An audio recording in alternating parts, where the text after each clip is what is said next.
Everyone, this is Bharati and welcome to my channel dream maths. So हमने topic start कर रखा है that is game theory. Super easy topic है। Last class में हमने सीखा कि अगर सैडल पॉइंट ना हो तो फॉर्मूलाज यूज करके कैसे हम निकाल सकते हैं ऑप्टिमल स्ट्रैटेजी, राइट। आज भी वही करने वाले हैं। सैडल पॉइंट नहीं मिलेगा, ऑप्टिमल स्ट्रैटेजी निकालेंगे, लेकिन फॉर्मूला यूज करके नहीं, दैट इज शॉर्टकट यूज करके आज हम सीखेंगे। अगर एग्जाम में क्वेश्चन ज्यादा मार्क्स का आ रहा है तो आपको फॉर्मूला यूज करके करना है, लेकिन अगर छोटा क्वेश्चन आ रहा है, आपको लगता है 1-2 नंबर का क्वेश्चन है, मुझे बस ये देखना है इसकी ऑप्टिमल स्ट्रैटेजी क्या है और सैडल पॉइंट नहीं आ रहा, आप ये शॉर्टकट मेथड यूज करके भी निकाल सकते हो optimal strategy.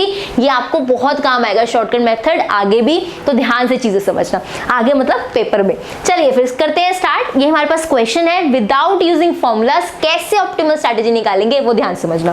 Find solution of game theory problem. जब भी हमारे पास गेम थ्योरी की प्रॉब्लम दी हो, सबसे पहला काम होता है सैडल पॉइंट निकालना। निकाल लेते हैं कि अगर एग्जिस्ट करते हैं कि नहीं, चेक कर लेते हैं ना। तो चेक करते हैं। अब इसमें देखो पहले क्या निकालते हैं, मिनिमैक्स निकालते हैं एंड मैक्सिमिन निकालते हैं। ये दो चीजें हमें निकालनी होती है सैडल पॉइंट चेक करने के लिए। तो जब भी गेम थ्योरी का क्वेश्चन है, सबसे पहले सैडल पॉइंट चेक करो है या नहीं है। चलो करते हैं। मिनिमम एलिमेंट 1, मिनिमम एलिमेंट कितना है, दैट इज 2, 1 एंड 2। इसका क्या निकालना है, मैक्सिमम, दैट इज 2। ये मेरा क्या है, मैक्सिमिन है। तो मैक्सिमिन कितना आ गया, 2 आ गया। अब मेरे से पहले मिनीमैक्स निकालो। इसका मिनीमैक्स निकालते हैं। यहाँ पे जो मेरा एलिमेंट है मैक्सिमम, ये 5 है, यहाँ पर क्या है, 3 है। इसमें से मिनिमम कितना है, दैट इज 3। ये क्या है मेरा, दैट इज ये मेरा है मिनीमैक्स। तो मिनीमैक्स कितना आया, 3, मैक्सिमम कितना आया, 2। इट मीन्स ये इक्वल नहीं है ना, इट मीन्स इसका सैडल पॉइंट नहीं है। तो हमने यही तो सीखना है, सैडल पॉइंट होता है तो ऑप्टिमल स्ट्रैटेजी हमें निकालनी आती है। लेकिन अगर सैडल पॉइंट नहीं होता तो हम या तो फॉर्मूला यूज करते हैं जो कल सीखे हैं, या जो मैं अब शॉर्टकट सिखा रही हूं उससे हम ऑप्टिमल स्ट्रैटेजी निकालेंगे। ये चीज क्लियर है। अब इसका सैडल पॉइंट नहीं है तो देयरफॉर नो सैडल पॉइंट। ठीक है, अब शॉर्टकट मेथड क्या है वो सीख लेते हैं। 1 3 5 2 नोट करते हैं इसको। हम इस मैट्रिक्स को नोट कर लेंगे, 1 3 5 2। ध्यान से समझना कैसे, बहुत सुपर इजी है ये, बहुत इजी। देखो ध्यान से, आपने क्या करना है, आपने इन दोनों का डिफरेंस देखना है। अब देखो कैसे, 1 - 3, आंसर क्या आएगा, -2। आपने नेगेटिव साइन कभी नहीं लेना, बहुत ध्यान से चीजें समझना, बहुत ध्यान से। 1 - 3 करेंगे, आंसर कितना आएगा, -2। लेकिन आपने नेगेटिव कभी नहीं लिखना। जो ये रोज के एलिमेंट को माइनस करके आंसर है वो उसके सामने नहीं नीचे लिखना है, उसके सामने नहीं नीचे लिखना है। This is the shortcut method, ध्यान समझो, सुपर इजी है। जो इनको माइनस करके आंसर आया उसके सामने नहीं लिखना है, नीचे लिखना है। चाहे माइनस में आंसर आ रहा हो, आपने प्लस में ही लिखना है। अब देखो 5 - 2 3, इसके सामने नहीं लिखना, ऊपर लिखना है। ये चीज का ध्यान रखना। रोज है ना ये, इनमें माइनस किया, ये दैट इज कितना है, 1 - 3 -2 होना था, लेकिन नीचे लिखना है प्लस में। इसका जहां नीचे आना था वो कहां लिखना है, ऊपर। ऐसे ही कॉलम के एलिमेंट्स को भी माइनस करो। 1 - 5 कितना होगा, -4, लेकिन लिखना क्या है, 4 ही लिखना है, वो भी इसके नीचे नहीं दूसरे के नीचे। शॉर्टकट मेथड में जिसका माइनस है दूसरे के पास लिखना है। सेकंड चीज, उसमें माइनस नहीं लिखना। 1 - 5 -4 होता है, लेकिन आपने क्या लिखना है, +4। 3 - 2 1, इसके नीचे नहीं दूसरे के नीचे लिखना है। ये चीज क्लियर, अगर ये समझ आ गया बस क्वेश्चन हो गया, ये क्वेश्चन खत्म है। बस यही है आपका शॉर्टकट मेथड। अब क्या करना है, अब आपने क्या लिखना है, ये 3 है ना, इसके नीचे इन दोनों का सम लिख दो। 3 + 2 कितना है, 5। ये 3/5 हो जाएगा। ये देखो यहाँ पे भी क्या आ जाएगा, 2/5। आपने क्या करना है, इसके सामने ऊपर तो 3 लिखना है, नीचे इन दोनों का सम लिखना है। ऊपर तो 2 लिखना है, नीचे इन दोनों को क्या लिखना है, सम लिखना है। यहाँ पे भी ये क्या लिखा है, 1 लिखा है, ठीक है, 1 लिखा है। 1 के नीचे क्या आ जाएगा, 5, इन दोनों का सम। 4 के नीचे क्या आ जाएगा, 5, इन दोनों का sum. This is the shortcut method. Ma'am question हो गया, बिल्कुल हो गया। आप ध्यान से देखो, अच्छा आज ने रेड और ये मैंने अलग अलग कर दिया। यहाँ पे देखो यहाँ पे A1 है, यहाँ पे A2 है, ये लिखा था यहाँ पे हमारे पास, हाँ जी ये लिखा था। ये मेरा A1 A2 है, ये मेरा B1 B2 है। स्ट्रैटेजीज है, तो ऑप्टिमल स्ट्रैटेजीज फॉर A कल लिखा थे ना, जैसे ऑप्टिमल स्ट्रैटेजी फॉर A कितनी आएगी, जल्दी से बताओ, ब्रैकेट में लिखी थी ना कल, यही आएंगी। ऑप्टिमल स्ट्रैटेजी इज 3/5 एंड 2/5, ये A के लिए।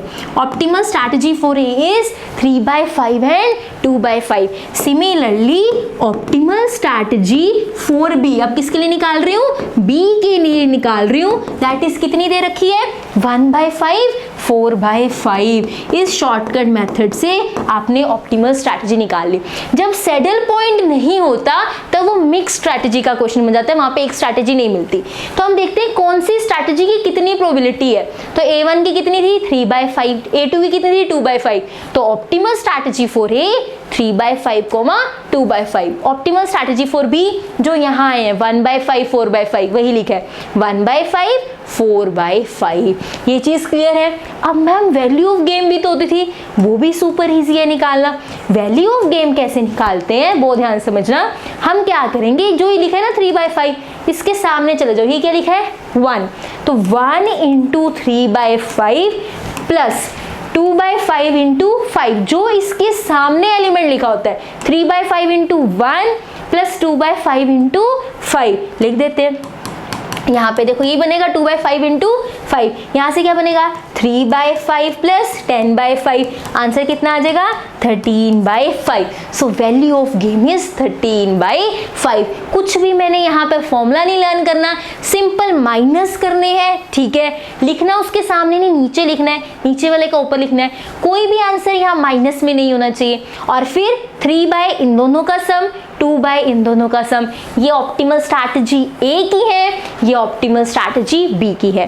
वैल्यू ऑफ गेम के लिए इस एलिमेंट को इससे मल्टीप्लाई करना है प्लस इस एलिमेंट को इससे मल्टीप्लाई करना है, वैल्यू ऑफ गेम मिल जाएगी, ठीक है। वैल्यू ऑफ गेम एक और तरीके से भी निकाल सकते हैं। ये आंसर आ गया, ठीक है। एक और तरीका जिससे वैल्यू ऑफ गेम निकाल सकते हो दैट इज कि इन वैल्यू से भी निकाल सकते हो। आपने सिर्फ अभी इनसे निकाला ना, ये भी तो आंसर आए थे। इसके ऊपर क्या लिखा है 1, तो आप ऐसे भी निकाल सकते हो 1/5 × 1, फिर 4/5 × 3 प्लस 4/5 × 3। आंसर क्या आएगा 1/5 प्लस 4 3 12/5। आंसर कितना आ गया 13/5। दोनों से आंसर सेम आएगा, जिससे मर्जी निकाल दो। इन दोनों से निकाल लो, इसको फर्स्ट वाले से, इसको फर्स्ट वाले से, इन दोनों से निकाल लो, इसको इससे, इसको भी फर्स्ट वाले से। जो उसके पास फर्स्ट होता है, इसके सामने फर्स्ट वाला ये है, इसके सामने फर्स्ट वाला ये है, मल्टीप्लाई करके ऐड कर दो। किसी भी एक मेथड से आप वैल्यू ऑफ गेम निकाल सकते हो। ये ऑप्टिमल स्ट्रैटेजीज निकल गई। बताओ शॉर्टकट मेथड समझ आया है ना? शॉर्टकट ध्यान से समझना।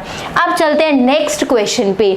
जैसे वो फॉर्मूलाज हमारे 2x2 पे ही लगते थे, वैसे ये शॉर्टकट भी 2x2 का है। आप ध्यान से देखना, हमने क्या कहा कि जो इसका आंसर है ऊपर लिख दो, इसका आंसर नीचे लिख दो।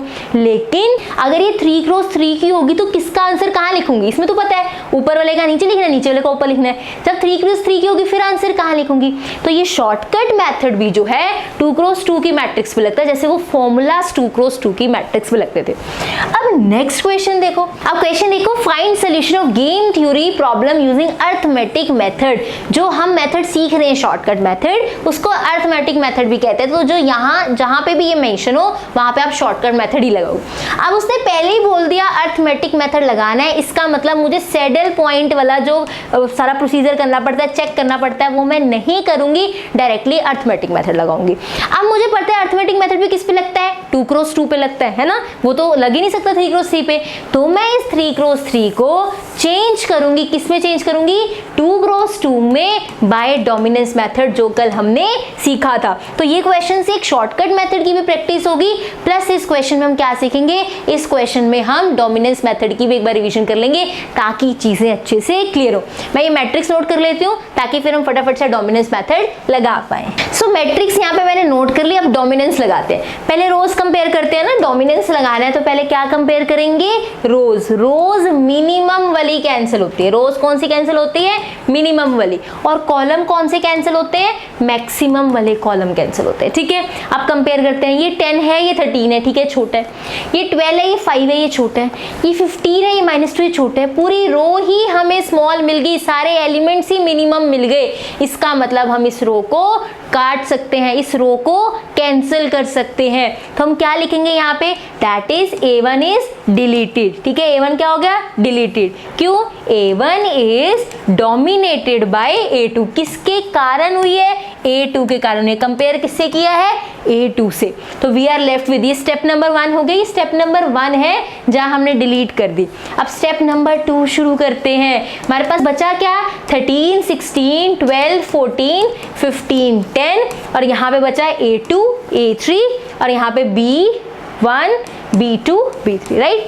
अब देखते हैं कॉलम की डोमिनेंस। अब बड़ा कॉलम डिलीट करते हैं। ये इससे बड़ा है 13, ये इससे बड़ा है 16। हाँ जी, ये भी बहुत इजीली मिल गया। इसका मतलब B1 कॉलम डिलीट हो गया, इसके सारे एलिमेंट इससे बड़े हैं, मैक्सिमम वाला कॉलम डिलीट होता है। तो क्या कहेंगे, B1 is dominated by B2। B1 किससे डोमिनेट हो गया, B2 से, क्योंकि उसी से कंपेयर करके कैंसिल हुआ है ना। तो यहाँ पे हम लिख देंगे now we are left with that is 12, यहाँ पे क्या लिखा था 14, यहाँ पे 15 एंड 10। ये मेरे पास 2 क्रॉस 2 की मैट्रिक्स बन गई, 12 14 15 10। तो ये मेरा बन गया फाइनल आंसर। तो ये स्टेप नंबर 2 ये था ना। स्टेप नंबर 3 में मेरे पास फाइनल मेरी मैट्रिक्स आ गई। सुपर इजी वे में शॉर्टकट मेथड लगाएंगे। कैसे, बहुत इजी है। इनमें डिफरेंस कितना है 3 का, -3 है ना, लेकिन लिखेंगे क्या 3, नीचे लिखने वाले। इनमें डिफरेंस कितने का है 4 का, कहाँ लिखेंगे ऊपर लिखने वाले। अब नीचे वाले में देखो, यहाँ पे भी डिफरेंस निकालने हैं। 12 और 14 में डिफरेंस 2 का, लेकिन लिखेंगे यहाँ। इसमें डिफरेंस कितने का 5 का, लिखेंगे यहाँ। बस अब जल्दी से कर दो। यहाँ क्या बन जाएगा, दैट इज 5/7, और यहाँ क्या बनेगा 2/7। यहाँ पर ऊपर यहाँ क्या बन जाएगा, दैट इज 4/7, एंड क्या बन जाएगा 3/7। तो बहुत इजीली लिख सकते हैं that is optimal strategy for a. Optimal strategy for a कितनी है, दैट इज 4/7 एंड 3/7। सिमिलरली हम बी के लिए भी लिख देंगे 5/7 एंड 2/7। क्वेश्चंस इजी है, शॉर्टकट मेथड बहुत इजी है। आगे चलते हैं। अब आगे क्या लिखना है, वैल्यू ऑफ गेम किसी एक से भी निकाल लो, मैं इन्हीं से निकाल रही हूँ। 12 × 4/7 प्लस 14 × 3/7। सुपर इजी चीजें, बस कैलकुलेट करना है। ये कितना बनेगा 48/7, ये कितना बनेगा 42/7। आगे आप कर सकते हो, इजीली कर सकते हो कि नहीं कर सकते। दैट विल बी कितना हो जाएगा 90/7। ये मेरे क्या आ गई वैल्यू ऑफ गेम। तो ऐसे आप चीजें इजीली कर सकते हो शॉर्टकट मेथड से।